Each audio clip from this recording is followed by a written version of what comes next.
இந்த உலகமே ஒரு நாடக மேடை, நாம் எல்லாரும் நடிகர்கள். இது ஞானிகள் சொல்கிறது. இது ஒரு பக்கம் இருக்கட்டும். இந்த உலகத்துக்குள்ளே எத்தனையோ நாடக மேடைகள், எத்தனையோ நடிகர்கள், எத்தனையோ நாடகங்கள், இதெல்லாம் எப்படி ஆரம்பமாச்சு? அதுதான் இன்றைக்கி தகவல். அதாவது ஆதி மனிதன் பேச ஆரம்பிக்கிறதுக்கு முன்னாடி சைகையாலேயே எல்லாத்தையும் சொல்லிக்கிட்டு இருந்தான். அதனால் அப்போவே நடிப்பு ஆரம்பமாயிட்டுது. முதல்ல ஒரு வேட்டையைத்தான் அவன் நடித்து காட்டியிருப்பான். இவன் எப்படி போனான், எதிரில் மிருகம் எப்படி வந்தது, அதோடு எப்படி சண்டை போட்டான், எப்படி அடித்து கொண்டுகிட்டு வந்தான், இதை அப்படியே மற்றவங்களுக்கு நடித்து காட்டியிருப்பான்.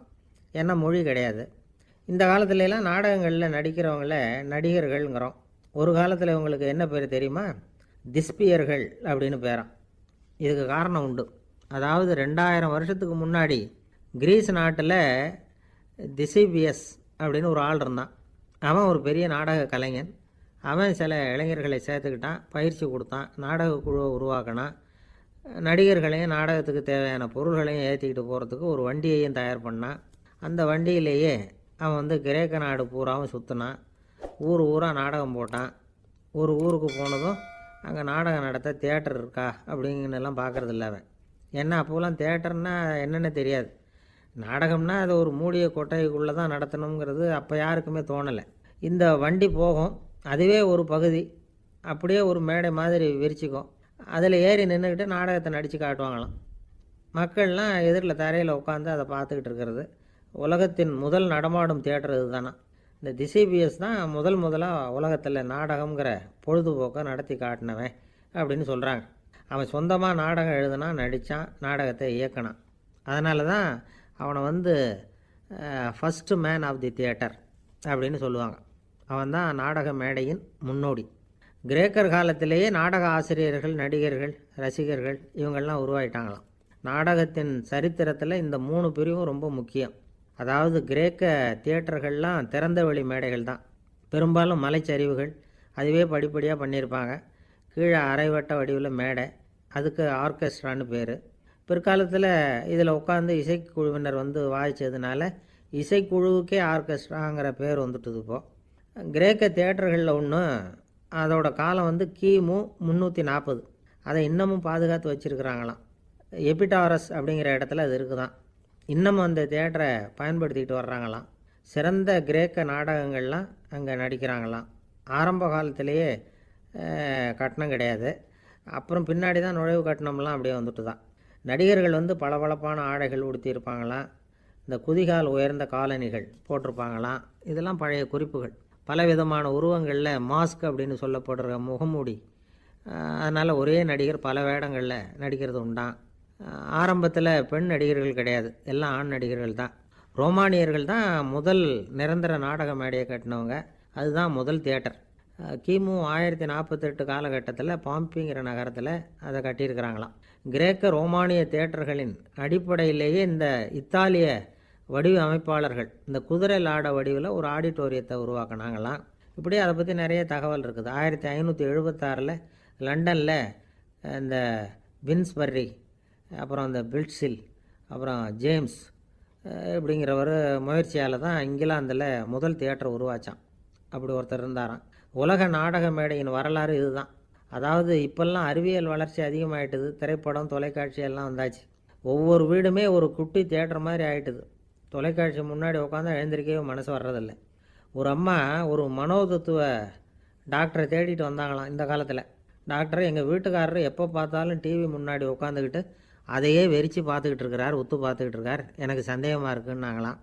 இது மனக்கோளாறு இல்லைங்க, ஆர்வக்கோளாறு, அவ்வளவுதான், இதுக்காக பயப்படாதீங்கன்னாரான் டாக்டர். அப்படி இல்லை டாக்டர், டிவி ஓடும் பொழுது நாம் எல்லாம் அதை பார்க்குறோம், சரி, ஆனால் அவர் அப்படி இல்லை, டிவியை நிறுத்தினதுக்கு அப்புறமும் அதையே உத்து பார்த்துட்டு உட்காந்துருக்கிறார், அதனால தான் சந்தேகப்பட்டு உங்ககிட்ட வந்தேன் அப்படின்னாங்களாம். ஒரு சின்ன பையன் வந்தான். அவனை பார்த்து ஒரு கேள்வி கேட்டோம். ஏன்ப்பா உங்கள் வீட்டில் அம்மா புத்திசாலியா அப்பா புத்திசாலியா அப்படின்னு. அவன் அலட்சியமாக நம்மளை பார்த்து சிரிக்கிறான்.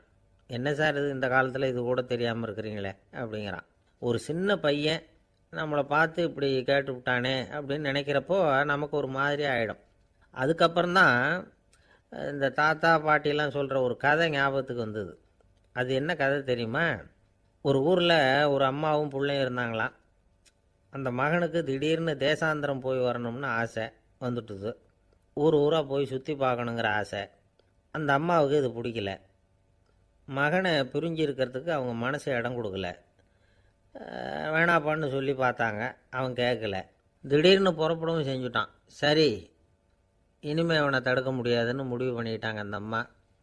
இருந்தாலும் புத்திசாலித்தனமாக ஒரு யோசனை பண்ணாங்க. மகனை கிட்டத்தில் கூப்பிட்டாங்க. அவங்ககிட்ட சொன்னாங்க, இதை பாருப்பா, நீ தேசாந்திரம் போகிறதுன்னு தீர்மானம் பண்ணிவிட்ட, அதை நான் தடுக்கலை, போயிட்டு வந்துடும். ஆனால் போகிறதுக்கு முன்னாடி எனக்கு ஒரு வாக்குறுதி கொடுத்துட்டு போ அப்படின்னாங்க.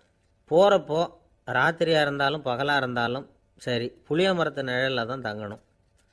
திரும்பி வர்றப்போ இரவும் பகலும் நீ வேப்ப மரத்து நிழல்லே தங்கணும் அப்படின்னாங்க. சரி, அப்படியே செய்கிறேன்னு சொல்லி வாக்குறுதி கொடுத்தான் பையன். புறப்பட்டு போனான். போகிற வழியில் புளிய மரத்து நிழல்லையே தங்கினான், தூங்கினான். அப்படி போய்கிட்டே இருந்தான். 7ஆவது நாள் அவன் உடம்பு சுகமில்லாமல் போயிட்டுது. ரொம்பவும் பலவீனமாயிட்டான். இனிமேல் நடக்க முடியாதுங்கிற நிலைமை வந்துட்டுது. யோசித்து பார்த்தான். சரி, இதுக்கு மேலே போக வேண்டாம் அப்படின்னு முடிவு பண்ணிவிட்டு திரும்பி வர ஆரம்பிச்சிட்டான். திரும்பி வர்றப்போ வழியில் வேப்ப மரத்து நிழல்லையே தங்கி வந்தான். நாளுக்கு நாள் உடம்பு சரியாக வந்துட்டுது. 7ஆவது நாள் வீட்டுக்கு சேர்றான். உடம்பு பழையபடியே கலகலப்பாயிட்டுது. பூர்ண சுகம். தேசாந்திரம் போன பையன் திரும்பி வந்துட்டானே அப்படின்னு அந்த அம்மா ஆச்சரியப்படலை. ஏன்னா அவங்களுக்கு தெரியும் இப்படி ஆகும்னு. பையன் சீக்கிரமாக திரும்பி வரணுங்கிறதுக்காகத்தான் அவங்க அந்த யோசனையை சொன்னாங்க. என்ன விஷயங்கிறதையும் அவங்களே சொன்னாங்க. மகனே, புளிய மரத்து நிழல் உடம்புக்கு உஷ்ணத்தை கொடுக்கும், சீக்கம் உண்டாக்கும். அதனால் நீ தொடர்ந்து புளிய மரத்து நிழலில் தங்கினாவே நோய்க்கு ஆளாயிட்ட. அதனால் நல்ல பயணத்தை முடிச்சுக்கிட்டு திரும்பி வரணுங்கிற முடிவுக்கு வந்துட்ட. திரும்பி வர்றப்போ நீ தங்கினது வேப்ப மரத்து நிழல். அது உடம்புக்கு குளிர்ச்சியை தரக்கூடியது, நோயை தீர்க்கக்கூடியது. அதனால் சுகமாக வீட்டுக்கு சேர்ந்துட்ட. உன்னோட தேசாந்திர பயணத்தை தடுக்கிறதுக்காக தான் இப்படி பண்ணினேன் அப்படின்னாங்களாம் அந்த அம்மா. பார்த்தீங்களா அம்மாவோட புத்திசாலித்தனத்தை? அப்பாவாக இருந்தால் இப்படியா பண்ணுவார்? ஒரு அப்பா பையன்கிட்ட 10 ரூபா கொடுத்து இதை எடுத்துக்கிட்டு அடுத்த ஊருக்கு போய் அங்கே இருக்கிற மாமா கிட்ட இதை கொடுத்துட்டு வாடா, வழியில் எங்கேயாவது மரத்தடியில் படுத்து தூங்கி விடாதே அப்படின்னு எச்சரிக்கை பண்ணி அனுப்புனாராம். பையனுக்கு எச்சரிக்கையாக வாழறது எப்படிங்கிறத கற்றுக் கொடுக்கறதுக்காக இப்படி பண்ணார். அவன் பணத்தை வாங்கிக்கிட்டு போனான். அப்பா சொன்னதை மறந்துட்டு ஒரு மரத்தடியில் படுத்து தூங்கிட்டான். அவனுக்கு தெரியாமல் அவன் பின்னாடியே போன அப்பா அவன் கையில் இருந்த அந்த 10 ரூபாயை நைஸாக எடுத்துகிட்டு வந்துட்டார். அவன் பையில் தானே வச்சுருந்தான், அது தெரியாமல் எடுத்துகிட்டு வந்துட்டார். அவன் தூங்கிக்கிட்டு இருக்கான். எடுத்துகிட்டு ஒரு மறுபடியும் வீட்டுக்கு வந்துட்டார். பையன் முழிச்சுக்கிட்டு பையை தடவி பார்க்குறான், பணத்தை காணும். அழுதுகிட்டே திரும்பி வந்தான். அப்பா கிட்ட விஷயத்த சொன்னான். அப்பா சிரிச்சுக்கிட்டே சொன்னார், அதுக்கு தான்ப்பா ஆரம்பத்திலேயே எச்சரிக்கை பண்ணினேன், இனிமேலாவது நீ ஜாக்கிரதையாக இருக்கணும் அப்படிங்கிறதுக்காக தான் இப்படி பண்ணினேன். அந்த பணம் எங்கேயும் போயிடலை, நான் தான் அதை உனக்கு தெரியாமல் எடுத்து வச்சிருக்கிறேன். இதோ பாரு அப்படின்னு சொல்லிக்கிட்டு சைடு பாக்கெட்டில் கையை விட்டா அது ஓட்டையாக இருக்குது. அதை எவனோ ஏற்கனவே கத்திரிச்சு எடுத்துகிட்டு போயிட்டான். இப்போ அப்பா முகத்தில் அசடு வழிஞ்சுதான். ஒரு அரசனும் அமைச்சரும் ஒரு நாள் ரொம்ப சாவகாசமாக பேசிக்கிட்டு இருந்தாங்களாம். அரசன் அமைச்சரை பார்த்து ஒரு கேள்வி கேட்டிருக்கார். ஏங்க அமைச்சரே, ஆசை இல்லாத ஒரு மனுஷனால் இருக்க முடியுமா அப்படின்னு. ஏன் முடியாது, துறவி அப்படிங்கிறவங்கெல்லாம் அப்படிப்பட்டவங்க தானே அப்படின்னாராம் அமைச்சர். அவங்கெல்லாம் உண்மையிலேயே ஆசையை விட்டவங்க தானா அப்படின்னு கேட்டாராம் ராஜா.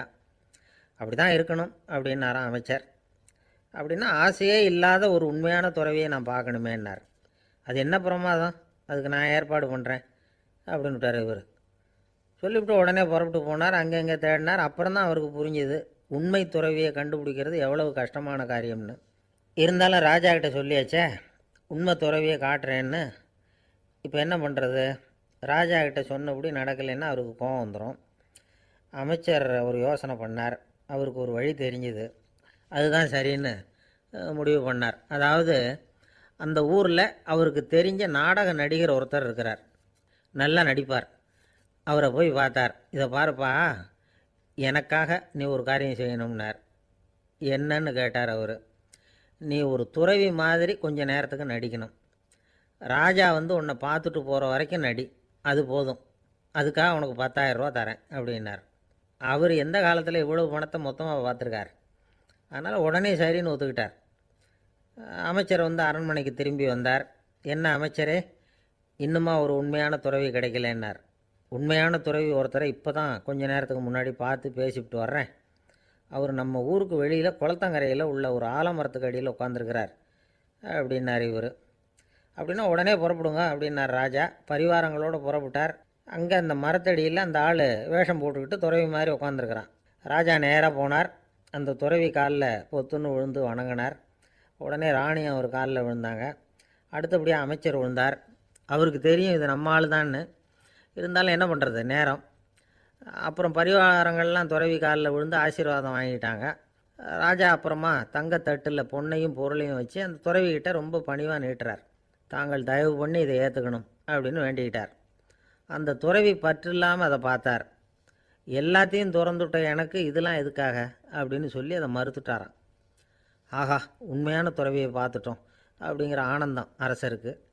ரொம்ப நிம்மதியாக திருப்தியாக திரும்பி வந்தார் அரண்மனைக்கு. அதுக்கப்புறம் அமைச்சர் யாருக்கும் தெரியாமல் அந்த துறவிகிட்ட ஓடினார். சொன்ன பிரகாரம் பணத்தை நீட்டினார். இந்தப்பா, நான் உங்ககிட்ட சொன்னபடி 10,000 ரூபா பணம் எடுத்துக்கோ அப்படின்னார். அந்த ஆள் ராஜா கிட்ட சொன்னது மாதிரியே எல்லாத்தையும் திறந்துவிட்டோம் எனக்கு இதெல்லாம் எதுக்காக வேணாம் அப்படின்னு விட்டாரான்.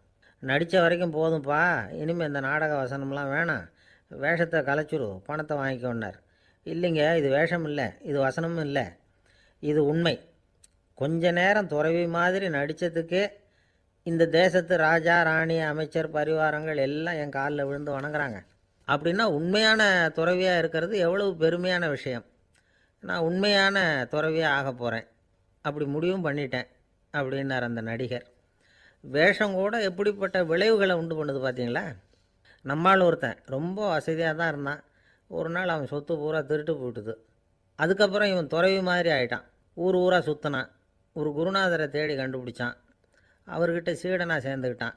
அவனை பார்த்து ஒருத்தர் கேட்டார், நீ உண்மையான சீடன் தானான்னு. இல்லைங்க, சீடன் மாதிரி நடிச்சுக்கிட்டு இருக்கிறேன் அப்படின்னா. அது குரு துரோகம் இல்லையா அப்படின்னு கேட்டார் அவர். இல்லைங்க, நான் பண்ணது குரு துரோகம் இல்லை, என் குரு பண்ணது தான் துரோகம். என்னுடைய பணத்தை கொள்ளையடித்தது இவர் தான். அதை எங்கே வச்சுருக்காருன்னு கண்டுபிடிக்கிறதுக்காக தான் இவர்கிட்ட வந்து சீடனாக சேர்ந்துருக்கிறேன் அப்படின்னா. ஒரு ஆள் இருந்தான், நிறைய பணம் சம்பாதிச்சான். ஆனால் செலவு பண்ண மனசு வரல, கருமி. அவன் என்ன பண்ணான், சேர்த்த பணம் பூராவையும் ஒரு மரத்தடியில் புதைச்சி வச்சுருந்தான். வாரத்துக்கு ஒரு தடவை அந்த மரத்தடிக்கு வருவான். புதைச்ச இடத்த ஆவலோடு பார்த்துக்கிட்டு இருப்பான். அதுக்கப்புறம் போயிடுவான். அவ்வளவுதான். ஒரு நாள் ஒரு திருடன் வந்தான். இவன் புதைச்சி வச்சுருந்ததெல்லாம் எடுத்துகிட்டு போட்டான். இது தெரிஞ்சு போச்சு. அந்த கருமி புலம்ப ஆரம்பிச்சிட்டான். இவன் புலம்பலை கேட்டதும் அக்கம் பக்கத்தில் இருந்தவங்கெல்லாம் ஓடி வந்தாங்க. என்ன விஷயம்னு விசாரித்தாங்க. இவன் சொன்னான். ஒரு பெரியவர் கேட்டார், ஏன்ப்பா வாரம் வந்து இந்த இடத்த பார்க்குறதாக சொன்னியே, எப்போவாவது இதில் இருக்கிற பணத்தை எடுத்து செலவு பண்ணியிருக்கியா அப்படின்னு கேட்டார். நான் அப்பப்போ வந்து அதை பார்க்குறது தான் வழக்கம், அதை தொட்டதே இல்லைன்னு அவன். சரி, அப்படின்னா இப்போவும் நீ அதே மாதிரி வாரம் ஒரு தடவை வந்து இந்த இடத்த பார்த்துட்டு போகலாமே அப்படின்னாராம் அந்த பெரியவர். அதுவும் சரிதானே, எவ்வளவு காலமானாலும் அவன் அந்த பணத்தை எடுத்து செலவு பண்ண போகிறதில்ல. அப்படி இருக்கிறப்ப உள்ளே பணம் இருந்தாலும் ஒன்று தான், இல்லாமல் போனாலும் ஒன்று தான். இதிலேருந்து என்ன புரியுதுன்னா, ஒருத்தர்கிட்ட இருக்கிற பணத்தை கொண்டு அவர் பணக்காரரா ஏழையா அப்படின்னு முடிவு செய்கிறது சரியில்லை. அந்த செல்வத்தை அனுபவிக்கிற திறன், பயன்படுத்துகிற திறன், அதை வச்சு தான் அவர் ஏழையா பணக்காரரா அப்படிங்கிறத நிர்ணயம் பண்ணணும். அதுதான் சரி. செலவு பண்ண தெரியாதவன் சேகரம் பண்ணிகிட்டே இருக்கிறதுனால என்ன பிரயோஜனம்? தலைமுடியே இல்லாதவன் தாராளமாக சீப்புகளை வாங்கி சேகரம் பண்ணுறது மாதிரி தானே இது. சில சமயம் செலவு பண்ண நாம் தயாராக இருந்தால் கூட அந்த செல்வம் நமக்கு பயன்படுறதில்ல. அரேபியாவில் ஒரு நகை வியாபாரி விலை உயர்ந்த முத்துக்களை எல்லாம் அவர் வச்சு வியாபாரம் பண்ணிகிட்டு இருந்தார். அவர் ஒரு சமயம் ஒரு பாலைவனம் வழியாக போயிட்டு இருக்கிறார் ஒட்டகத்தில். அப்போ திடீர்னு கடுமையான புயல் வீச ஆரம்பிச்சுட்டுது. திசை தவறி இவர் எங்கேயோ வந்துட்டார். கூட வந்தவங்களையும் காணலை, எங்கே போனாங்களோ தெரியல. இவர் ரொம்ப பயந்து போய் அங்கேயும் எங்கேயுமா அலைஞ்சு திரியிறார். வழியே தெரியல. பசி கடுமையாயிட்டுது. ஒட்டகத்து முதுகில் ஒரு மூட்டை இருந்தது. அதை பிரித்து பார்த்தார். உள்ளே ஏதாவது இருக்கான்னு தேடி பார்க்குறார். அது வரைக்கும் கண்ணில் தட்டுப்படாத அபூர்வமான ஒரு பை கண்ணில் பட்டுது. ஆஹா, அதில் ஏதாவது சாப்பிட்றதுக்கு இருக்கும் அப்படின்னு நினச்சி ஆவலாக அதை பிரித்து பார்க்குறார். அந்த பையில் விலை உயர்ந்த முத்துக்கள் நிறைய இருந்துதான். அப்போ தான் அவர் நினச்சாராம், விலை உயர்ந்த முத்துக்கள் கூட சாப்பிட்றதுக்கு உணவாக முடியாது அப்படிங்கிறத புரிஞ்சுக்கிட்டாராம். எந்த நேரத்தில் எது நமக்கு தேவையோ அது நமக்கு தாராளமாக கிடைக்கணும். அப்படி அது கிடைக்கிறதுக்கு நம்மக்கிட்ட இருக்கிற செல்வம் பயன்படணும். அது நமக்கும் பயன்படலாம், நம்ம மூலமாக அடுத்தவங்களுக்கும் பயன்படலாம். அதுதான் செல்வத்தின் பயன். ஒரு மரத்தடியில் ஒருத்தன் உட்காந்து அழுதுகிட்டு இருந்தான். அந்த பக்கமாக வந்த இன்னொருத்தன் ஏப்பா அழுதுகிட்டு இருக்கிறேன்னு கேட்டான். இந்த இடத்துல தான் பூமிக்கு அடியில் பணம் இருக்குது, புதைச்ச இடம் தெரியல, அதான் அழறேன் அப்படின்னா. நல்லா ஞாபகப்படுத்தி பாரு, எந்த இடத்துல புதைச்ச அப்படின்னு கேட்டான் இவன்.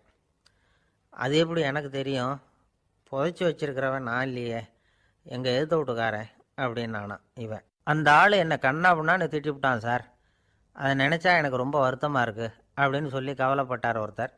இதில் கவலைப்படுறதுக்கு என்ன இருக்குது அப்படின்னார் ஒரு பெரியவர். அவர் ஒரு மகான். என்ன சார் இப்படி சொல்கிறீங்க, ஒருத்தர் நம்ம பார்த்து திட்டுனா வருத்தமாக இருக்காதா அப்படின்னார். அது எப்படி வருத்தமாக இருக்கும், திட்டுறதுங்கிறது என்ன, அது வெறும் சத்தம் தானே அப்படின்னார் அந்த பெரியவர். நம்ம ஆளுக்கு தலையை பிச்சுக்கலாம் போல் இருந்தது. இருக்காது அப்படின்னா நமக்கு அப்படி தானே தோணுது. அந்த பெரியவர் சொல்கிறது ரொம்ப பெரிய விஷயம். அதை நாம் புரிஞ்சிக்க முயற்சி பண்ணலாம்னா நடைமுறை வாழ்க்கைக்கு அது ஒத்து வர்றது மாதிரி தெரிய மாட்டேங்குது. இருந்தாலும் அந்த பெரியவர் அதுக்கு என்ன தான் விளக்கம் கொடுக்குறாருன்னு பார்ப்போமே. ஒரு ரயில் போயிட்டுருக்கு, அதில் ஒரு சாது போயிட்டுருக்கார். அந்த ரயில் அவர் ஹரித்வாரம் போயிட்டுருக்கார். அவர் ரயிலில் ஏகப்பட்ட கூட்டம். நம்ம ஊர் ரயில் கேட்கவா வேணும், டிக்கெட் வாங்கிட்டு கொஞ்சம் பேர், வாங்காத கொஞ்சம் பேர். அது என்னத்துக்கு அனாவசியமாக டிக்கெட் அப்படிங்கிற நினப்பில் பாதி பேர். இந்த கூட்டத்துக்கு மத்தியில் அந்த சாதுவும் போயிட்டுருக்கிறார். உட்கார்றதுக்காக இருந்த இடத்துல ஒரு ஆள் படுத்துருக்கிறான், கொஞ்சம் முரட்டு ஆசாமி. அவன் கால் பக்கத்தில் கொஞ்சோண்டு இடம் பாக்கி இருந்தது. அந்த இடத்துல இந்த சாது உட்காந்துருந்தார். மெதுவாக உட்காந்துக்கிட்டார் போய். ஆனால் அந்த ஆள் ராத்திரி பூரா இவரை காலால் உதச்சிக்கிட்டே இருக்கிறான். அது இவருக்கு ரொம்ப அவமானமாக பட்டுது. அதனால் துக்கம் ஏற்பட்டது. இருந்தாலும் அதை ஒரு மாதிரியாக சகிச்சுக்கிட்டே இவர் வந்து சேர்ந்தார். பொழுது விடிஞ்சது. அந்த சாது ஹரித்வார் வந்து சேர்ந்தார். அங்கே ஒரு பெரிய ஞானியை சந்தித்தார். ராத்திரி ரயிலில் அந்த ஆள் உதைச்சதையும் அதனால் தனக்கு ஏற்பட்ட துக்கத்தையும் இந்த சாது அந்த ஞானிகிட்ட சொன்னார். சொல்லிவிட்டு, ஏன் சுவாமி, எனக்கு துக்கம் ஏற்பட்டதே அது தப்பா அப்படின்னு கேட்டார். தவறு தான்னார் அந்த ஞானி. உனக்கு இன்னமும் தேக அபிமானம் போகலைங்கிறது தான் அது காட்டுது. அஷ்டாவக்கிரர் என்ன சொல்கிறார் தெரியுமா, உண்மையான ஞானி யாராவது தன்னை வந்தனை செய்தால் அதற்காக சந்தோஷப்பட மாட்டார், யாராவது நிந்தனை செய்தால் அதற்காக வருத்தப்பட மாட்டார் அப்படின்னு சொல்கிறார். நிந்தனைங்கிறது ஒரு ஒலி தான். தேகாபிமானம் இருக்கிற வரைக்கும் இந்த ஒலி நம்மளை வேதனைப்படுத்தும். நான் தேகம் இல்லை, ஆத்மா அப்படிங்கிற நினைவு இருந்தால் இந்த ஒலி நம்மளை பாதிக்காது. மனு என்ன சொல்கிறார் தெரியுமா, ஒரு சாதகன் பாராட்டுதலை விஷம்னு நினச்சி பயப்படணும், அவமானத்தை அமிர்தம்னு நினச்சி சந்தோஷப்படணுங்கிறார். அவமானப்பட்டால் கவலைப்படாமல் எப்படி இருக்க முடியும் அப்படின்னு தான் நமக்கு தோணும். அதனால தான் நம்மளில் யாரும் இதுக்கு உதாரணமாக யாரையும் காட்ட முடியல. புத்தரையும் கபீரையும் உதாரணமாக காட்டுறாங்க. அவங்களுக்கெல்லாம் அவமானம் ஏற்பட்டப்போ கவலையே படலையாம். புத்தரை அவமானப்படுத்தணுங்கிறதுக்காக கௌசாம்பி ராணி ஒரு இளம் பெண்ணை கொலை பண்ணி சடலத்தை புத்தர் குடிசைக்கு முன்னாடி போட சொன்னார். போட்டாங்க. புத்தர் தான் அந்த பொண்ணை கெடுத்து கொலை பண்ணிவிட்டாருன்னு எல்லாரும் நினச்சாங்க. ஆனால் புத்தர் இதை பற்றி கவலையே படலை. அப்புறமா உண்மை தெரிஞ்சதும் புத்தர் புகழ் இன்னும் அதிகமாயிட்டுது. ஒரு பெரிய சபையில் ஒரு மோசமான பொண்ணு நுழைஞ்சி தனக்கும் கபீருக்கும் சம்பந்தம் உண்டுன்னு சொன்னான். கபீர் கவலைப்படலை. அவங்க மாதிரியெல்லாம் நாமளும் இருக்க கற்றுக்கணும். நிந்தனை, அபகீர்த்தி, அவமானம் எல்லாம் ஆண்டவன் கொடுக்குற பிரசாதம்னு நினைக்கணும் அப்படின்னு சொல்கிறார் அந்த ஞானி. இதை கேட்ட இந்த காலத்து ஆசாமி ஒருத்தர், நான் கூட அப்படி தான் சார், யாராவது அவமானப்படுத்தினா கவலைப்பட மாட்டேன். நேற்று கூட ஒருத்தர் என்ன பலார்னு அரைஞ்சுட்டார், நான் கொஞ்சம் கூட கவலைப்படலை, பேசாமல் வந்துட்டேன்னார். ஏன் அப்படி வந்துட்டீங்க அப்படின்னு. அவர் அரைஞ்சதுலேயும் ஒரு அர்த்தம் இருந்தது, அதனால தான் அப்படி வந்துட்டேன்னார். ஏன் அரைஞ்சாருன்னு கேட்டேன். 10 வருஷத்துக்கு முன்னாடி 15 ரூபா அவர்கிட்ட கடன் வாங்கினேன், அதை கேட்டு கேட்டு பார்த்துட்டு கடைசியாக தான் அரைஞ்சார் அப்படின்னார். ஆண்டவனுடைய பிரசாதம் இவருக்கு அடிக்கடி கிடைக்கும் போல இருக்குது. ஒரு பல்கலைக்கழகம், அங்கே ஒரு இலக்கிய பேராசிரியர், அவர் பாடம் நடத்திக்கிட்டு இருந்தார். ராபர்ட் ப்ரௌனிங் எழுதிய கவிதைகளை பற்றி சொல்லிகிட்டு இருக்கிறார். மாணவர்களும் ரொம்ப அக்கறையாக அதை கேட்டுக்கிட்டு இருக்கிறாங்க. ஒரு குறிப்பிட்ட கவிதையை பற்றி சொல்லும் பொழுது அந்த பேராசிரியருக்கே ஒரு சந்தேகம். அதாவது அந்த கவிதையின் சரியான அர்த்தம் என்னங்கிறதுல சந்தேகம். பேராசிரியர் யோசனை பண்ணார். அந்த கவிதையை முழுசாக புரிஞ்சிக்க முடியல. அதனால் மாணவர்களை பார்த்து சொன்னார், மாணவர்களே, ஒரு நாள் பொறுத்துக்குங்க. இந்த கவிதையை எழுதின கவிஞர் எங்கள் வீட்டுக்கு பக்கத்தில் தான் இருக்கிறார். இன்றைக்கி சாயந்தரம் நான் அவரை நேரிலேயே போய் பார்க்குறேன். பார்த்து இதுக்கு என்னங்க அர்த்தம்னு கேட்டுக்கிட்டு வந்துவிடுறேன். அதுக்கப்புறம் உங்ககிட்ட சொல்கிறேன் அப்படின்னாராம். அன்றைக்கி சாயந்தரமே அந்த பேராசிரியர் கவிஞரை தேடிக்கிட்டு போயிட்டார். கவிஞர் அவங்க வீட்டில் அவர் பாட்டு உட்காந்துருந்தாராம். இவர் போய் அவர் முன்னாடி உட்காந்தார். அப்புறம் கேட்டார், ஐயா, அந்த கவிதையின் முழு பொருள் என்னன்னு தெரிஞ்சுட்டு போகிறதுக்காக வந்திருக்கிறேன் அப்படின்னாராம். எந்த கவிதை அப்படின்னாராம் அவர். இவர் அந்த கவிதையை சொல்லியிருக்கார். கவிஞர் கொஞ்சம் யோசனை பண்ணிவிட்டு அப்புறம் சொன்னாராம், பேராசிரியரே, நீங்கள் கொஞ்சம் தாமதமாக வந்துட்டீங்கன்னாராம். இவருக்கு ஒன்றும் புரியல. நீங்கள் என்ன சொல்கிறீங்க? நான் தாமதமாக வந்துட்டேன்னா? நீங்கள் தான் உயிரோடு இருக்கிறீங்களே, அப்படி இருக்கும்பொழுது நான் தாமதமாக வந்துவிட்டேன்னா அது எப்படி அப்படின்னு இவர் குழம்பியிருக்கிறார். இப்போ கவிஞர் சொன்னாராம், ஐயா, நான் உயிரோடு இருக்கிறேன்னா இல்லையாங்கிறது முக்கியம் இல்லை. நான் அந்த கவிதை வரிகளை எழுதினப்போ 2 பேருக்கு அதோட அர்த்தம் தெரிஞ்சிருந்தது. இப்போ ஒரே ஒருத்தருக்கு தான் அதோட அர்த்தம் தெரியும் அப்படின்னாராம். பேராசிரியர் யோசனை பண்ணியிருக்கார். அப்படின்னா அந்த ஒருத்தர் கவிஞர் ராபர்ட் ப்ரௌனிங்கை தவிர வேறு யாராக இருக்க முடியும்? இவர் தான் அப்படிங்கிறத அவர் மனசில் நினச்சிக்கிட்டார். அதனால் சொன்னார், ஐயா, நான் தாமதமாக வரல, அந்த கவிதையின் பொருள் என்ன அது சொல்லுங்கன்னார். பேராசிரியரே, நான் சொல்கிறது உங்களுக்கு புரியலன்னு நினைக்கிறேன். நான் இந்த வரிகள் எழுதினப்போ 2 பேருக்கு அதோட அர்த்தம் தெரிஞ்சிருந்தது. அந்த 2 பேர் யாருன்னா, ஒருத்தர் ராபர்ட் ப்ரௌனிங், அதாவது நான், இன்னொருத்தர் கடவுள். இப்போ அது கடவுளுக்கு மட்டும்தான் தெரியும். நானே இதை பற்றி பல தடவை யோசனை பண்ணி பார்த்தேன். இது ரொம்ப அழகானது, ஆனாலும் ரொம்ப வழுக்கலானது. அதை பிடிச்சிட்டோம்னு நினச்சிக்கிட்டு இருக்கும் பொழுதே காற்று மாதிரி அது உங்ககிட்ட இருந்து ஓடி போயிடுது. எனக்கு ரொம்பவும் வருத்தமாக தான் இருக்குது. நிச்சயமாக நான் தான் இந்த வரிகளை எழுதியிருக்கிறேன். அதில் அர்த்தம் இருக்குங்கிறது எனக்கு தெரியும். அதை நான் உணர்கிறேன். ஆனால் நீங்கள் என்னை மன்னிக்கணும். எனக்கே கூட அதை என்னால் விளக்க முடியல. அப்படி இருக்கும் பொழுது உங்களுக்கு எப்படி அதை நான் விளக்க முடியும் அப்படின்னாரா அந்த கவிஞர். அனுபவிக்கப்படக்கூடிய எல்லாமே விளக்கப்படக்கூடிய ஒன்றல்ல, விளக்கப்படும் எல்லாமே அனுபவிக்கப்படக்கூடிய ஒன்றல்ல அப்படிங்கிறது ஞானிகளுடைய கருத்து. அதுக்காக தான் அந்த சம்பவம். வாழ்க்கையில் நீங்கள் தொடர்ந்து ஆய்வு செய்து கொண்டே இருக்கக்கூடிய விளக்கங்களை ஒருபோதும் அடைய முடியாத பரிமாணங்கள் இருக்கிறதுனால தான் அது அலுப்பு தட்டாமல் இருக்குது. உங்களால் நிறைய அனுபவிக்க முடியும். இருந்தாலும் நீங்கள் அனுபவித்து அறிந்த விஷயங்கள் கூட வார்த்தைகளால் விளக்கப்பட முடிவதில்லை அப்படிங்கிறது பெரியோர் சிந்தனை. இதெல்லாம் ஒரு பக்கம் இருக்கட்டும். நமக்கு தெரிஞ்ச பேராசிரியர் ஒருத்தர் 1 மணி நேரம் ரொம்ப விவரமாக வகுப்பு எடுத்தார். கடைசியாக சொன்னார், மாணவர்களே, ரொம்பவும் எளிமையாக விளக்கமாக எல்லா விவரமும் சொல்லியிருக்கிறேன். அதனால் இதில் உங்களுக்கு சந்தேகம் வர்றதுக்கு வாய்ப்பே இல்லை. இருந்தாலும் கேட்க வேண்டிய கடமை கேட்குறேன். இது வரைக்கும் நடத்தினதில் யாருக்காவது ஏதாவது சந்தேகம் உண்டா அப்படின்னு கேட்டாராம். எனக்கு ஒரே ஒரு சந்தேகம்தான் சார் அப்படின்னு எழுந்திரிச்சு நிற்கிறான் ஒருத்தன். என்னன்னு கேட்டாராம். இது வரைக்கும் நீங்கள் என்ன பாடம் சார் நடத்துனீங்க அப்படின்னானான் அவன். அம்மாக்காரங்களுக்கு அடிக்கடி ஏற்படுற கவலை ஒன்று உண்டு. அதாவது குழந்தை சரியாக சாப்பிட மாட்டேங்குதே அப்படிங்கிற கவலை. இவங்கெல்லாம் ஒரு விஷயத்தை நல்லா புரிஞ்சுக்கணும். குழந்தைகள்ங்கிறவங்க பெரியவங்க மாதிரி இல்லை. அவங்க கடிகாரத்தில் மணியை பார்த்துட்டு சாப்பிட்றதுக்கு உட்கார்ற ரகம் கிடையாது. பசிச்சா சாப்பிடுவாங்க, இல்லைன்னா விளையாடுவாங்க, அல்லது தூங்குவாங்க. அது புரியாமல் அவங்கள கட்டாயப்படுத்தி அல்லது மிரட்டி சாப்பிட வைக்கிறது ரொம்ப தப்பு. ஒரு 8 மாத குழந்தைக்கு 3 மணி நேரத்துக்கு ஒரு தடவை பசிக்கும். அந்த நேரம் பார்த்து சாப்பாடு கொடுத்தா அடம் பண்ணாமல் அது பாட்டுக்கு சாப்பிட்றோம். அதே குழந்தைக்கு 1 வயசு ஆகிறப்போ 4 மணி நேரத்துக்கு ஒரு தடவை பசிக்கும். இந்த வயசில் இயற்கையாகவே பசி குறைஞ்சிருக்கும். அது புரியாமல் என் குழந்தை முன்னாடி மாதிரி இப்போ சரியாக சாப்பிட மாட்டேங்கிறான் அப்படின்னு சில பேர் டாக்டர்கிட்ட போய் சொல்லிக்கிட்டு இருப்பாங்க. இன்னொரு விஷயம், ஒரு குழந்தைக்கு வயசு அதிகமாகிற வேகத்துக்கு உடம்பு எடையும் அதிகமாகிக்கிட்டே போகாது. உடம்பு எடை அதிகமாகிற வேகம் குறைஞ்சிக்கிட்டே வரும். 6 மாத குழந்தைக்கு ஒரு வாரத்தில் 150 கிராம் எடை கூடும். ஒரு வயசில் வாரத்துக்கு 71 கிராம் எடை கூடும். இது புரியாமல் அதிகமாக சாப்பாட்டை கொடுத்து குழந்தைய கஷ்டப்படுத்தக்கூடாது. ஏன்னா அளவுக்கு மீறின உணவு அஜீரணத்தை உண்டு பண்ணிவிடும்.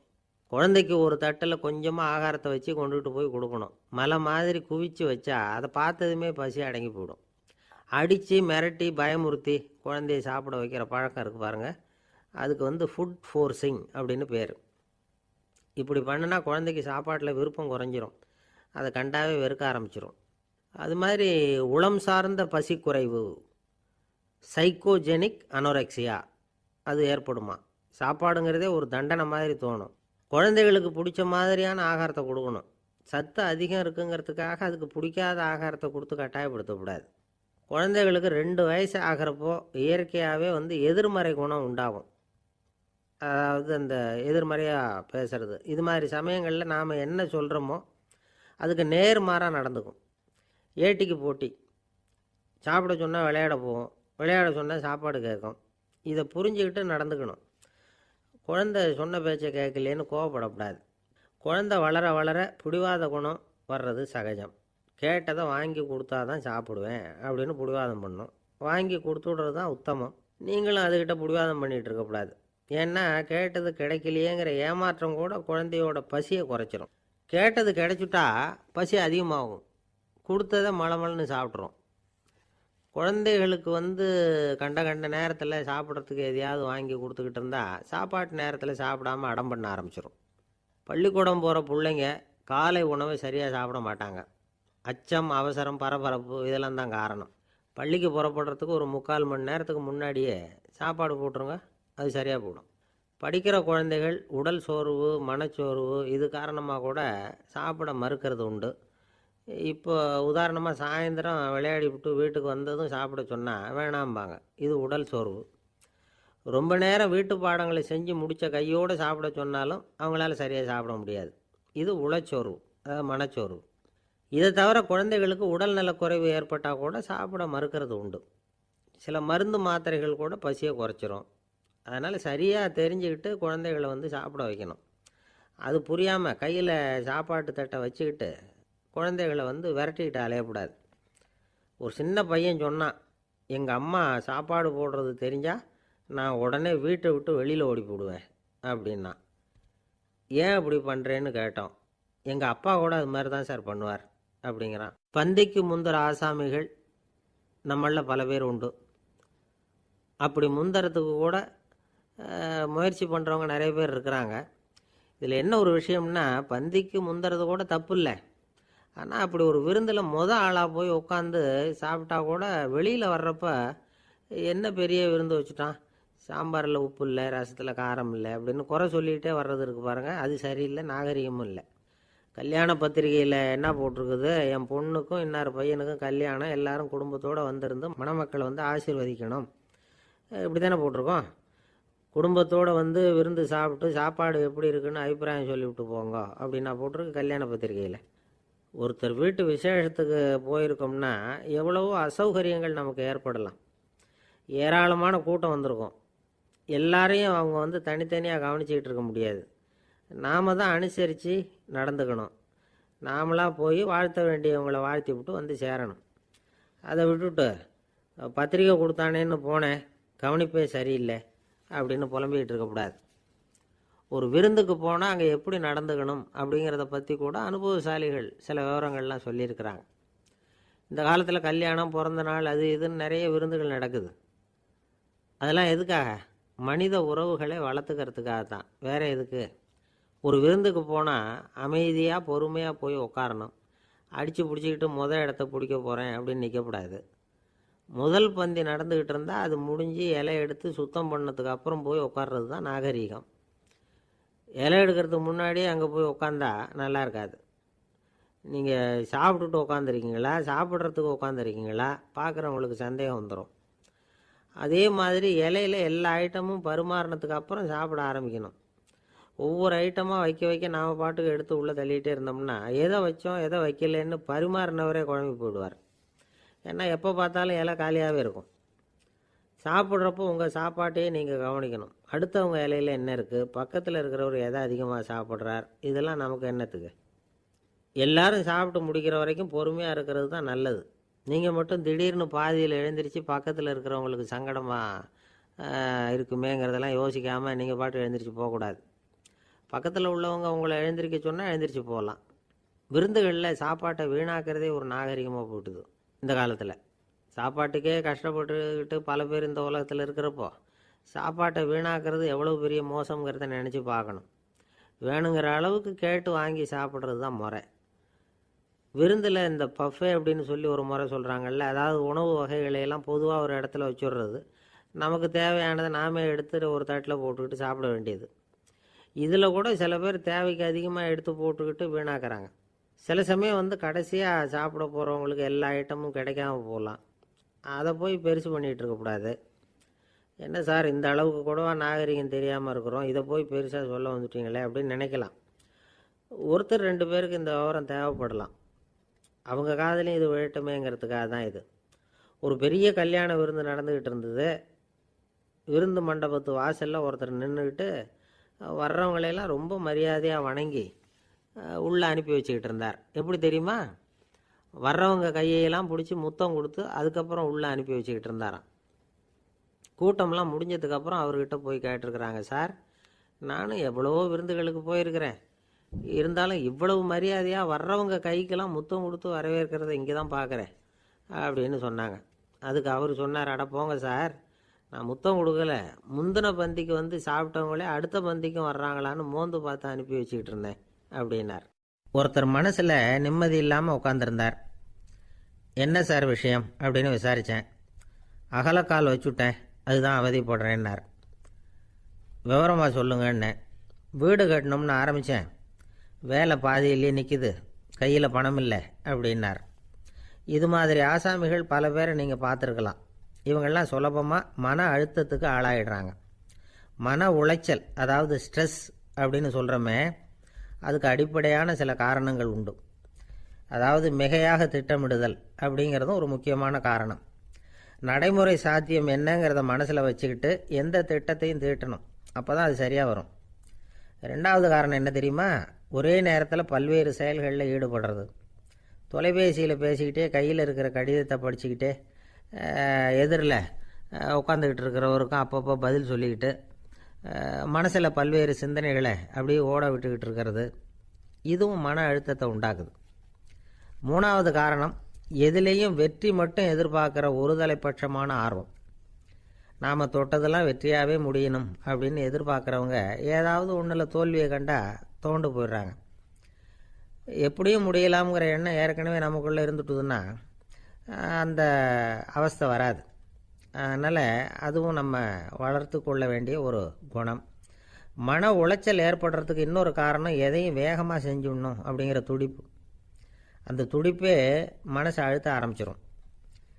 எந்த ஒரு காரியத்திலையும் தாமதமோ இடையூறோ ஏற்பட்டால் அதை பொறுத்துக்கிற மனப்போக்கம் வேணும். அது இல்லாதவங்க அழுத்தத்துக்கு ஆளாயிடுறாங்க. சில பேர் வேலைன்னு எந்த நேரம் பார்த்தாலும் வேலையே கதின்னு கிடப்பாங்க. பொழுதுபோக்குக்கோ உடற்பயிற்சிக்கோ குடும்பத்தில் உள்ளவங்க அல்லது நண்பர்கள் கூட கலந்துரையாடவோ கொஞ்சம் கூட நேரம் ஒதுக்க மாட்டாங்க. இந்த சுபாவம் மன அழுத்தத்தை உண்டு பண்ணும். இதையெல்லாம் புரிஞ்சுக்கிட்டு அதிலிருந்து விடுபடுறது எப்படின்னு யோசிக்கணும். வல்லுநர்கள் இது தொடர்பாக சில யோசனைகளை சொல்லி வச்சுருக்கிறாங்க. அது என்னென்னா, வாழ்க்கைங்கிறது பிரச்சனைகளால் பின்னப்பட்ட ஒன்று, அது எப்போவுமே முடிவடையாத ஒரு தொடர்கதை அப்படிங்கிறத முதல்ல நாம் புரிஞ்சுக்கணும். ஒரே நேரத்தில் ஒரு காரியத்தில் மட்டுமே நாம் கவனம் செலுத்தணும். அடுத்தவங்க காரியத்தில் தலையிடக்கூடாது. எதையும் பேச ஆரம்பிக்கிறதுக்கு முன்னாடி நம்மை நாமே கேட்டுக்க வேண்டிய கேள்வி 2. 1, நான் சொல்ல போகிறது ரொம்ப முக்கியமானதா? 2வது, நான் சொல்கிறத அவங்க கேட்குறதுக்கு ஆசைப்படுறாங்களா? நான் பேசுகிறதுக்கு அது சரியான நேரம் தானா? இதை யோசித்து பார்த்ததுக்கப்புறம் எதையும் பேச ஆரம்பிக்கணும். முடிஞ்ச அளவுக்கு வளைந்து போகிற சுபாவத்தை வளர்த்துக்கணும். நம்ம நேரம் விலை மதிப்பு இல்லாதது, அதை வீணாக்கக்கூடாது. சிரிக்க தெரியலனாலும் பரவாயில்ல, முகத்தில் கொஞ்சம் புன்முறுவலாவது காட்டணும். இதெல்லாம் ரொம்ப முக்கியம். அடுத்தவங்க ஏதாவது செஞ்சால் உடனே நன்றி சொல்ல மறக்கக்கூடாது. தினமும் கொஞ்சம் நேரத்தை தனிமையில் செலவு பண்ணணும். மன உளைச்சலிருந்து விடுபடுறதுக்கு 3 முக்கிய வழிகள் சொல்கிறாங்க. அதை சுருக்கமாக ரெட் அப்படின்னு சொல்கிறாங்க. RED ஆங்கில எழுத்தில். அந்த முதல் எழுத்து R, அது என்னென்னா ரிலாக்ஸேஷன், அதாவது இடை ஓய்வு. 2வது E எக்ஸர்சைஸ், உடற்பயிற்சி. 3வது டயட், திட்டமிட்ட உணவு முறை. அதனால் தியானம், மூச்சு பயிற்சி இதெல்லாம் இந்த இடை ஓய்வுக்கு வழிகள். எந்த வேலையையும் தொடர்ந்து செய்யக்கூடாது. எல்லார்கிட்டையும் கலகலப்பாக பழகணும். மாதத்துக்கு ஒரு நாளாவது குடும்பத்தோடு வெளியில் போயிட்டு வரணும். சுலபமான உடற்பயிற்சிகளை செய்யலாம். உடற்பயிற்சிங்கிறது நமக்காக நாம் செய்கிற ஒரு நீண்டகால முதலீடு அப்படின்னு சொல்லுவாங்க. அதாவது லாங் டேர்ம் இன்வெஸ்ட்மெண்ட்டாக. அளவோடு சாப்பிட்ணும், மெதுவாக சாப்பிட்ணும். இதெல்லாம் கொஞ்சம் மனசில் வச்சுக்கிட்டு நடந்துக்கிட்டால் மகிழ்ச்சியாக வாழலாம். சில பேர் சாப்பாட்டு விஷயத்தில் ரொம்ப அக்கறை எடுத்துக்கிறது உண்டு. ஒரு குண்டு ஆசாமி சாப்பிட உக்காந்தார். முதல்ல ஒரு மாத்திரை சாப்பிட்டார். எதுக்குன்னு கேட்டோம். பசி எடுக்கிறதுக்குன்னார். சாப்பிட்டு முடித்தார். பிறகு மறுபடியும் ஒரு மாத்திரை சாப்பிட்டார். இது எதுக்குன்னு கேட்டோம். சாப்பிட்டது ஜீரணமாகறதுக்கு அப்படின்னார். ஒரு ஆஃபீஸில் வேலை பார்க்குற ஒருத்தர் ஏதோ தப்பு பண்ணிவிட்டார். உடனே மேல் அதிகாரி அவரை கூப்பிட்டு அனுப்புனார். நீ செஞ்சது தப்புன்னார் கோபமாக. இது ஒரு ரகம். சில அதிகாரிகள் இப்படி நீங்கள் செஞ்சது தப்புன்னு சொல்கிறதில்ல, நீங்கள் செஞ்சது சரி அப்படின்னு சொல்கிறதில்ல. எப்படி சொல்லுவாங்கன்னா, நீங்கள் செஞ்சது சரியில்லைன்னு நான் நினைக்கிறேன் அப்படின்னு சொல்லுவாங்களாம். அதாவது சில பேர் நீங்கள் செஞ்சது தப்புங்கிறாங்க, அதையே மாற்றி சொல்கிறாரு இவர், நீங்கள் செஞ்சது சரியில்லைன்னு நினைக்கிறேன். இது ரெண்டும் அர்த்தம் ஒன்று தான், இருந்தாலும் வார்த்தைகள் வித்தியாசம். நிர்வாக திறமை இல்லாத ஒரு அதிகாரி யூ ஆர் ராங் அப்படின்னு சொல்லுவாராம். நிர்வாக திறமை உள்ள அதிகாரியாக இருந்தால் அதையே கொஞ்சம் மாற்றி I think you are not correct அப்படிம்பாரான். இதுதான் வித்தியாசம். இருந்தாலும் வார்த்தைகளை உபயோகப்படுத்துகிற விதத்தை வச்சு தான் வேலை நல்லா நடக்கிறதும் நடக்காததும் இருக்குது. விவரம் தெரிஞ்சவங்க என்ன சொல்கிறாங்க தெரியுமா? Be a leader not a boss அப்படிங்கிறாங்க. ஒரு லீடராக பாஸாக இருக்காதே அப்படிங்கிறாங்க. சரி, அப்படின்னா லீடருக்கும் பாஸுக்கும் வித்தியாசம் உண்டா அப்படின்னு கேட்டால் இருக்குன்னு சொல்கிறாங்க. லீடருங்கிறவர் வேறு, பாஸுங்கிறவர் வேறு. ஒரு லீடர் எப்படி நடந்துக்குவார், ஒரு பாஸ் எப்படி நடந்துக்குவார், இதை முதல்ல நாம் தெரிஞ்சுக்கணும். அவங்க எப்படி நடந்துக்குவாங்க அப்படிங்கிறதுக்கு சில விவரங்கள் இருக்குது. அதை கேட்டோம்னா நாம் புரிஞ்சுக்கலாம் அதை. அதாவது பாஸுங்கிறவர் விரட்டிக்கிட்டே இருப்பார், லீடருங்கிறவர் ஊக்கப்படுத்திக்கிட்டே இருப்பார். நாளைக்கு சாயந்தரத்துக்குள்ளே அந்த வேலையை செஞ்சு முடிக்கலைன்னா தொலைச்சிவிடுவோம் தொலைச்சி அப்படிம்பார் அவர். இவர் எப்படி சொல்லுவார்னா, இது வரைக்கும் நீங்கள் செஞ்சுருக்கிற வேலை ரொம்ப அற்புதம் அப்படிம்பார். பாஸுங்கிறவர் அதிகாரத்தை நம்பி செயல்படுறவர், லீடருங்கிறவர் நல்லெண்ணத்தை நம்பி செயல்படுறவர். நம்மக்கிட்ட அதிகாரம் இருக்குது, பவர் இருக்குது, அதனால் காரியத்தை சாதிச்சுடலாம் அப்படின்னு நினைக்கிறவர் அவர். மற்றவங்கக்கிட்ட ஒரு நல்ல அபிப்பிராயத்தை சம்பாதிச்சுக்கிட்டு அது மூலமாக காரியங்களை சாதிக்கிறவர் இவர். பாஸுங்கிறவர் பயத்தை உண்டு பண்ணுவார், லீடருங்கிறவர் அன்பை பரவ செய்வார். அதை செய்யலைன்னா ஆடிட்டில் தகராறாயிடும், இது செய்யலைன்னா இன்க்ரிமெண்ட்டு கட் ஆகிடும், இப்படி ஏதாவது சொல்லி பயமுறுத்திக்கிட்டே இருப்பார் அவர். இவர் அப்படி இல்லை. உடம்பு எப்படி இருக்குது, வீட்டில் எல்லோரும் சௌக்கியமாக இருக்கிறாங்களா, ஆஃபீஸில் எல்லாம் வசதியாக இருக்குதா, நான் ஏதாவது உதவி செய்யணுமா அப்படின்னு அன்புக்கு முக்கியத்துவம் கொடுப்பார். பாஸுங்கிறவர் எதுக்கு எடுத்தாலும் நான் சொல்லிக்கிட்டு இருப்பார், லீடருங்கிறவர் நாமன்னு சொல்லிக்கிட்டு இருப்பார். பாஸுங்கிறவர் தப்புக்கு காரணம் யாருன்னு பார்ப்பார், லீடருங்கிறவர் தப்பு என்னன்னு பார்ப்பார். இதுதான் ரெண்டு பேருக்கு வித்தியாசம். The boss shows who is wrong, the leader shows what is wrong அப்படின்னு சொல்லுவாங்க. இந்த காரியம் எப்படி செய்யப்பட்டிருக்கு அப்படின்னு தெரிஞ்சுக்கிறவர் பாஸ். இந்த காரியத்தை எப்படி செய்யணும்னு செஞ்சு காட்டுறவர் லீடர். பாஸுங்கிறவர் பணியாளர்களை திட்டுவார், லீடர் மரியாதைக்குரியவராக நடத்துவார், அதுக்குரியவராக அவர் நடந்துக்குவார். செய்கிற வேலையை ஒரு சுமையாக நினைக்க வைக்கிறவர் பாஸ், செய்கிற வேலையை ஒரு சந்தோஷமாக ஆக்கிறவர் லீடர். ஒரு முதலாளியாக இருக்கிறவர் அல்லது ஒரு நிர்வாகியாக இருக்கிறவர் இது மாதிரியான நுணுக்கங்களையெல்லாம் தெரிஞ்சு வச்சுக்கிறது நல்லது. ஒரு பாஸ் இருக்கார், அவர் ஒரு நாள் ரொம்ப பெருமையாக தன்னோட ஆஃபீஸை பற்றி பேசிக்கிட்டு இருந்தார். எனக்கு கீழே 200 பேர் வேலை செய்கிறாங்க சார், நான் ஒரு கோடு கிழிச்சா அவங்க அதை தாண்டாத அளவுக்கு நான் நடந்துக்கிறேன் சார் அப்படின்னார் அவர். அது எப்படி முடியுது உங்களால் அப்படின்னு கேட்டோம். நான் கோடே கிழிக்கிறதில்ல சார் அப்படின்னார். ஒருத்தர் இருக்கார், நல்ல உத்தியோகத்தில் தான் இருக்கிறார், ஆனால் எப்போ பார்த்தாலும் முகத்தை வெறுப்பாக வச்சுருப்பார், அப்படியே வருவார் போவார். ஏன் சார் இப்படி இருக்கிறீங்க அப்படின்னு விசாரித்தோம். ஏன்டா இந்த வேலைக்கு வந்தோம்னு இருக்குது சார் அப்படின்னார். உங்கள் வேலை உங்களுக்கு பிடிக்கலையா அப்படின்னு கேட்டோம். இல்லைன்னார். இப்படிப்பட்டவங்க வெற்றிகரமான வாழ்க்கை வாழ முடியாது. இது நிபுணர்கள் கருத்து. வேலையை நேசிக்க தெரிந்தவர்கள் வெற்றி பெறுவார்கள் அப்படிங்கிறாங்க அவங்க. எந்த துறையாக இருந்தாலும் சரி, அந்த துறையில் வெற்றிகரமாக இருக்கிறவங்கள விசாரித்து பாருங்கள். எனக்கு என்னுடைய வேலை ரொம்ப பிடிக்கும் அப்படின்னு சொல்கிறவங்களாக தான் இருப்பாங்க. அப்படி இருந்தால் தான் அது வெற்றிகரமாக இருக்க முடியுது அவங்களால. ஒருத்தனுக்கு பிடித்தமான பொழுதுபோக்கே அவனுடைய தொழிலாக இருந்துட்டுதுன்னா அவனை மாதிரி கொடுத்து வச்சவன் வேற யாரும் இல்லை அப்படிங்கிறார் பெர்னாட் ஷா. ஒரு தடவை மன்னர் ஹுமாயூன் உயிரை தண்ணீர் முண்டு ஊற்றுகிற தொழிலாளி ஒருத்தர் காப்பாற்றினாராம் அந்த ஹுமாயூன் உயிரை. உடனே மன்னர் கேட்டிருக்கார், உனக்கு என்ன வேணும்னாலும் கேளு தரேன், உயர் பதவி வேணுமா அப்படின்னு கேட்டாராம். மன்னா, மக்களின் தாகம் தீர்க்கக்கூடிய இந்த பணியை விட உயர்ந்தது உண்டா அப்படின்னாராம் அந்த தொழிலாளி. அவரால் அவருடைய வேலையை நேசிக்க முடிஞ்சுது, அதனால் மகிழ்ச்சியாக இருக்க முடிஞ்சுது. நாமெல்லாம் அப்படி இல்லை, வேலை கிடைக்கிற வரைக்கும் கிடைச்சா போதும் அப்படின்னு இருக்கோம். கிடைச்சதுக்கப்புறம் ஏன்டா அந்த வேலைக்கு வந்தோம்னு ரொம்பவும் அழுத்துக்குவோம். சரி, நாம் இருக்கிற இடத்துல நாம் வெற்றிகரமாக இருக்க வழி உண்டா அப்படின்னா உண்டுன்னு சொல்கிறாங்க. அதாவது மன இயல் நிபுணர்கள் இருக்கிறாங்க இல்லையா, அவங்க அதுக்கு முக்கியமாக 6 வழிகள் சொல்கிறாங்க. நீங்கள் ஒரு அலுவலகத்தில் வேலை பார்க்குறவரா அப்படின்னா இதை கேளுங்க. அதாவது உங்கள் மேலதிகாரி எதிர்பார்ப்புக்கு தகுந்த மாதிரி உங்கள் வேலை இருக்குதா? அப்படி இல்லைன்னா முதல்ல உங்கள் வேலையின் தரம் உயரணும். உங்களுக்கு மேலே கீழே வேலை பார்க்குற பணியாளர்கள்கிட்ட நல்ல விதமாக பழகுறீங்களா? அந்த உறவு முறையில் ஏதாவது குறை இருந்தால் அதை கண்டுபிடிச்சி சரி பண்ணுங்க. நம்பிக்கைக்கு உரியவர் அப்படின்னு நீங்கள் பேர் எடுக்கணும். நீங்கள் எடுக்கிற முடிவு நல்ல முடிவாக தான் இருக்கும் அப்படின்னு அடுத்தவங்க சொல்லணும். உங்கள் தோற்றத்துக்கு முக்கியத்துவம் கொடுங்க. இது மனம் உடல் ரெண்டும் சம்மந்தப்பட்டது. அதனால் மனசையும் ஆரோக்கியமாக வச்சுருக்கணும், உடம்பையும் ஆரோக்கியமாக வச்சுருக்கணும். உங்களுடைய நிர்வாகம் செயல்படுற விதத்தை நல்லா புரிஞ்சு வச்சுக்கணும். உங்களுடைய நிர்வாகம் இப்போ ஒரு காரியம் செய்யுதுன்னு வச்சுங்க, ஏன் அப்படி செய்யுது, எதுக்காக அப்படி செய்யுது, அதனுடைய குறிக்கோள் என்ன, அது நீடிக்கிறதுக்கு காரணம் என்ன, இதையெல்லாம் தெரிஞ்சுக்கணும். சிரிப்புக்கு வஞ்சகம் பண்ணக்கூடாது, நல்லா சிரிக்கணும், அப்போ தான் அது திரும்ப கிடைக்கும். கடந்த கால தோல்வியை பற்றி கவலைப்படக்கூடாது. முதலாளி விருப்பம் தெரிஞ்சு நடந்துக்கிறது நல்லது தான். அதுக்காக காக்கா பிடிக்கணுங்கிற அவசியம் இல்லை. உங்களுக்கு ஒரு பொறுப்பான வேலை கிடைக்குது, உடனே சத்தம் குழப்பம் அப்படின்னு சூழ்நிலையை இறுக்கமாக ஆக்கிடக்கூடாது. எந்த சூழலையும் இயல்பாக கையாளக்கூடியவர் அப்படிங்கிறத காட்டணும். இதெல்லாம் உங்கள் துறையில் நீங்கள் வெற்றி பெற நிபுணர்கள் சொல்கிற யோசனைகள். இவ்வளவு விவரமும் சொல்லிவிட்டு ஒருத்தரை பார்த்து கேட்டோம், இப்போ சொல்லுங்கள், நீங்கள் செய்கிற வேலை உங்களுக்கு பிடிச்சிருக்குதா அப்படின்னோம். ரொம்ப ரொம்ப பிடிச்சிருக்குது அப்படின்னார். சரி, என்ன செஞ்சிகிட்டு இருக்கிறீங்க அப்படின்னு கேட்டோம்.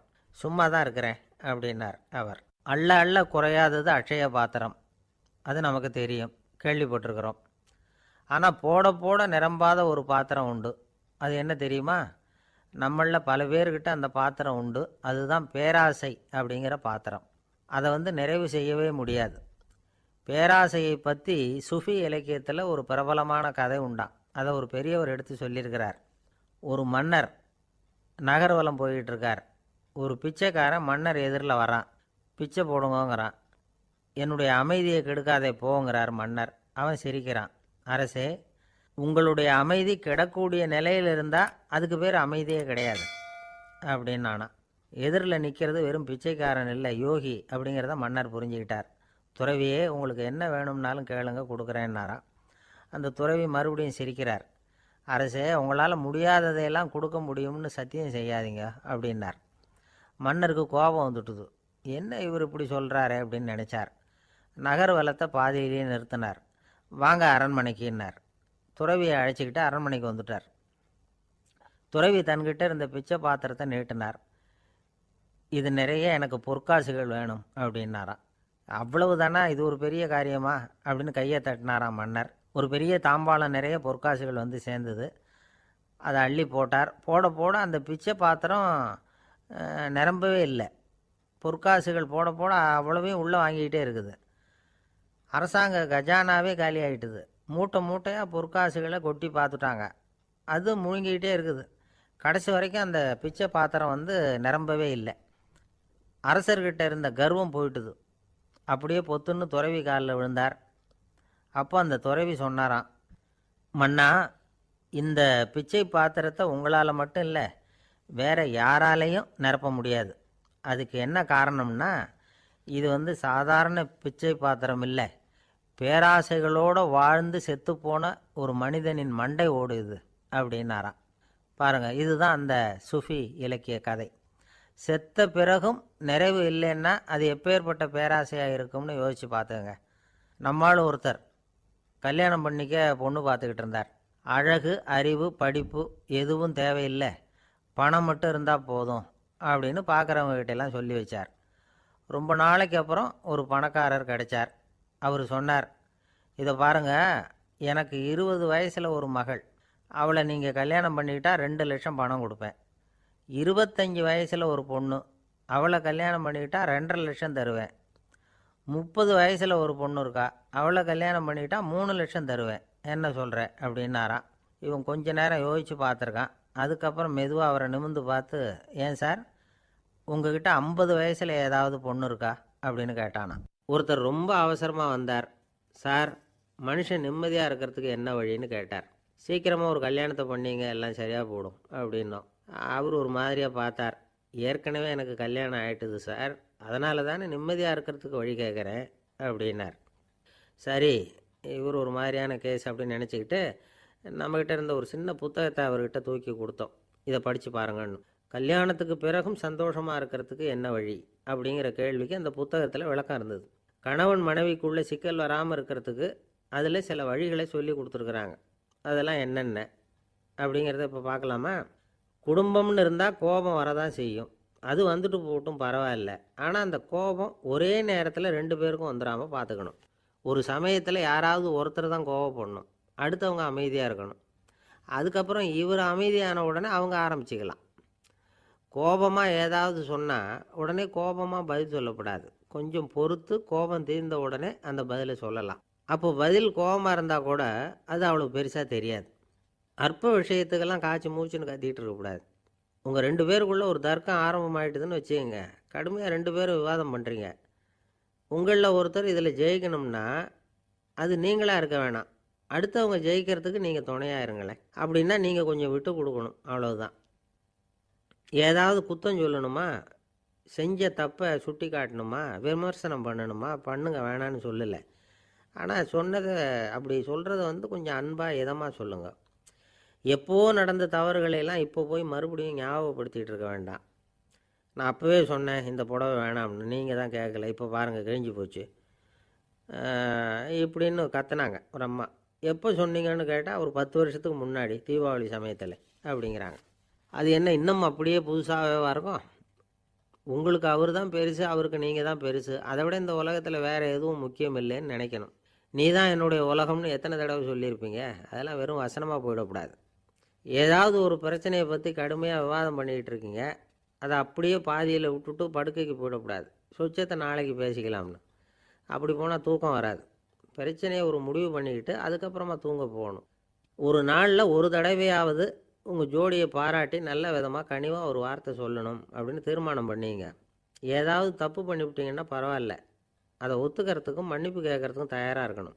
அது ஒன்றும் கேவலம் கிடையாது. வீட்டுக்குள்ளே தானே கேட்க போகிறீங்க, வெளியில் யாருக்கு தெரிய போகுதோ? எப்படியோ உங்களுக்குள்ளே ஒரு சமரசம் ஆனால் சரி தான். ஒரு தகராறுன்னு எடுத்துக்கிட்டால் குறைஞ்சபட்சம் அதுக்கு 2 பேர் தேவை. தனியாகவே உட்காந்துக்கிட்டு நான் இப்போ தகராறு பண்ணிகிட்டு இருக்கிறேன் அப்படின்னு யாரும் சொல்ல முடியாது. 2 பேர் தகராறு பண்ணுறாங்கன்னா பொதுவாக அந்த 2 பேரில் யார் அதிகமாக பேசுகிறாங்களோ அவங்க பேரில் தான் தப்பு இருக்கும். அதை மனசில் வச்சுக்கணும். இதெல்லாம் தான் அந்த புத்தகத்தில் போட்டிருக்கிற வழிமுறைகள். இவ்வளவும் சரியாக வரலைன்னா அப்புறமா சொல்லுங்கள், வேறு புத்தகம் ஏதாவது இருக்கான்னு தேடுவோம். ஒரு கணவன் தன்னுடைய மனைவியை அழைச்சிட்டு ஒரு மனோதத்துவ டாக்டர்கிட்ட வந்தாராம். டாக்டர், எங்களுக்கு கல்யாணம் ஆகி 30 வருஷ காலமாக நாங்கள் ஒரு விஷயத்தில் கூட ஒத்து போனதில்லை அப்படின்னு ஆரம்பித்தார். உடனே அந்த அம்மா குறுக்கிட்டு, அது 30 வருஷம் இல்லை, 32 வருஷம் அப்படின்னாங்களாம். சில பேரை இப்படி சொல்கிறது உண்டு. அடுத்தவங்களை அனுசரித்து நடந்துக்க தெரியல, அவன் என்ன சார் மனுஷன் அப்படிம்பாங்க. சக மனிதர்களோடு எப்படி பழகிறது அப்படின்னு தெரியாதனாலேயே பல பேர் இன்றைக்கி சங்கடப்பட்டுக்கிட்டு இருக்கிறாங்க. வசதி வாய்ப்பெல்லாம் சரியாக இருக்கும், ஆனால் வாழ்க்கை சரியாக இருக்காது. இன்னொருத்தர்கிட்ட எப்படி பேசுறது பழகிறதுங்கிறது தெரியாதனால தான் இந்த அவஸ்தை. சரி, இந்த அவஸ்தை இல்லாமல் வாழறது எப்படி? இதுக்கு அனுபவசாலிகள் சில வழிமுறைகளை சொல்கிறாங்க. அதெல்லாம் என்னென்னங்கிறத இப்போ தெரிஞ்சுக்குவோம். முதல்ல நம்ம நாக்கு நம்ம கண்ட்ரோலில் இருக்கணும். வார்த்தைகளை கொட்டிவிட்டு அதுக்கப்புறம் அள்ள முடியாமல் கிடந்து கஷ்டப்படக்கூடாது. எப்படி பேசுகிறோங்கிறதும் முக்கியம், பேசுகிறப்ப எப்படி முகத்தை வச்சுருக்கிறோங்கிறதும் முக்கியம். அன்பாக பேசினாலும் நல்லாயிருக்கும். அப்படி பேசுகிறப்ப ஆதரவாக அவர் தோள் மேலே ஒரு கையை போட்டுக்கிட்டு பேசினா இன்னமும் நல்லாயிருக்கும். 2வது விஷயம், இன்னொருத்தர்கிட்ட பேசுகிறப்ப